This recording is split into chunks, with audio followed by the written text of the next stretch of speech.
Berikut setelah perkataan Ali bin Abi Thalib ini akan dibawakan dalil untuk bab ini oleh Imam Al-Bukhari rahimahullahu rahmatan wasi'ah tentang perkataan Nabi kepada Mu'adz ibnu Jabal radhiyallahu anhu wa ardhah. Dan Mu'adz bin Jabal adalah gudangnya ilmu. Mu'adz bin Jabal termasuk fuqaha'us sahabah, ahli ilmu agama di antara para sahabat. Mu'adz bin Jabal radhiyallahu anhu adalah seorang sahabat yang memang tingkat keilmuannya termasuk tingkat keilmuan yang tinggi di kalangan para sahabat. Di antara murid-murid terbaik Rasulullah SAW dalam mengerti, memahami, menghafalkan ilmu. Dan Rasul kita tercinta sallallahu alaihi wasallam menyampaikan sesuatu kepada Mu'adz ibnu Jabal radhiyallahu taala anhu wa ardhah. Ketika Mu'adz bin Jabal mengatakan, apakah saya akan sampaikan ini kepada manusia agar mereka bahagia dan gembira dengannya? Kata Nabi, jangan dulu, jangan, karena khawatir nanti mereka tidak mengerti, akhirnya bersandar kepada perkataan ini.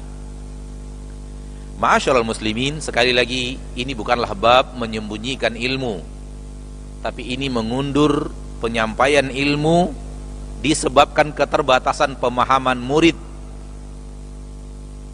disebabkan keterbatasan pemahaman orang yang akan mendengarkan ilmu tersebut.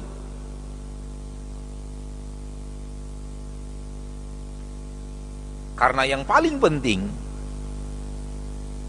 adalah kaum muslimin dan muslimat harus memahami dan sangat harus faham bahwa kalau sesuatu sudah datang di dalam Al-Quran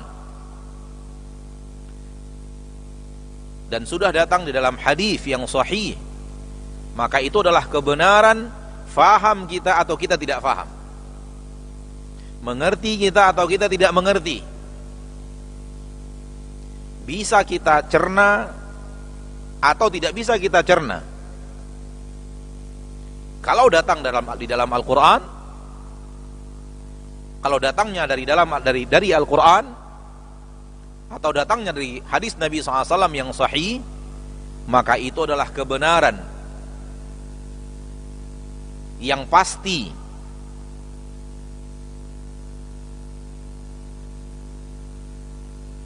Itu adalah kebenaran yang pasti.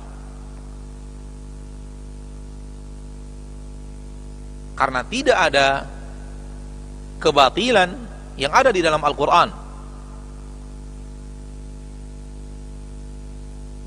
sebagaimana tidak ada kebatilan yang ada di dalam hadis Nabi SAW yang sahih. Kaidah ini harus difahami oleh setiap muslim. Kalau sudah sah datangnya dari Nabi SAW yang sahih dan sudah sah datangnya dari Al-Quran, maka itu haqqul yaqin, kebenaran yang pasti kebenaran. Masalahnya kemudian, apakah kita memahami, bisa memahami dengan pemahaman kita atau tidak?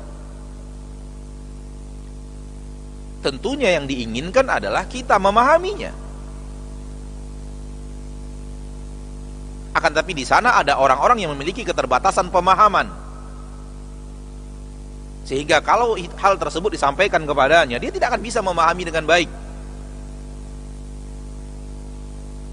Sehingga penyampaiannya diundur sampai dia bisa memahami dengan baik, sampai dia semakin mengerti beragama, semakin mengerti kepatuhan dan ketaatan kepada Allah dan Rasulnya, semakin mengerti bahwa perkataan Allah dan Rasulnya tidak boleh didustakan, semakin mengerti bahwa logikanya harus diletakkan di belakang Al-Quran dan hadis, tidak di depan Al-Quran dan hadis, semakin mengerti berilmu yang benar, semakin bererti mengamalkan sami'na wa ata'na, dan semakin menambah khazanah ilmiahnya, kekuatan ilmunya, kemampuan ilmunya, dan baru kemudian masalah yang tadi diundur disampaikan kepadanya. Fahamlah kita bahwa ilmu ini manusia tidak satu derajat. Ilmu ini tidak satu derajat, berbeda-beda, dan manusia mutafawitun fi fahm. Manusia berbeda-beda di dalam pemahaman tentang Al-Quran dan hadis. Orang yang baru saja masuk Islam tentu berbeda dengan orang yang sudah lama di dalam agama Islam. Orang yang baru saja mengerti bagaimana sunnah tentu berbeda dengan orang yang sudah melalang buana di kajian-kajian sunnah, kajian-kajian yang mengajak kepada sunnah Rasul kita tercinta sallallahu alaihi wasallam. Dan seorang penuntut ilmu yang baru sampai di majelis ilmu tentu berbeda dengan orang yang sudah bertahun-tahun di majelis ilmu tersebut. Sehingga seorang guru, seorang yang akan menyampaikan ilmu agama, dituntut untuk mengerti siapa yang ada di hadapannya, dan dia berbicara dengan siapa, dan yang akan mendengarkan perkataannya siapa.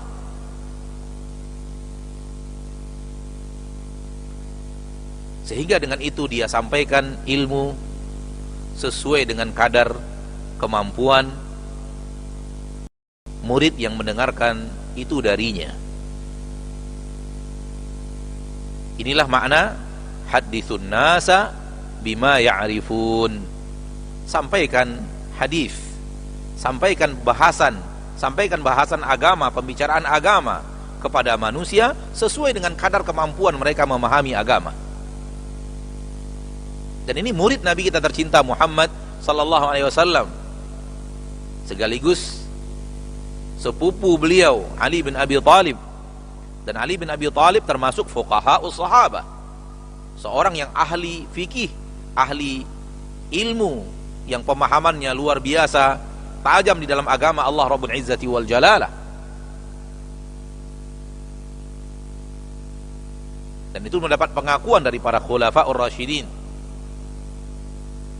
sampai-sampai Umar radhiyallahu taala anhu wa arda meminta Ali bin Abi Thalib untuk menjadi qadhi, dan tidak dijadikan qadhi kecuali orang-orang yang memang memiliki kemampuan pemahaman ilmu yang sangat baik.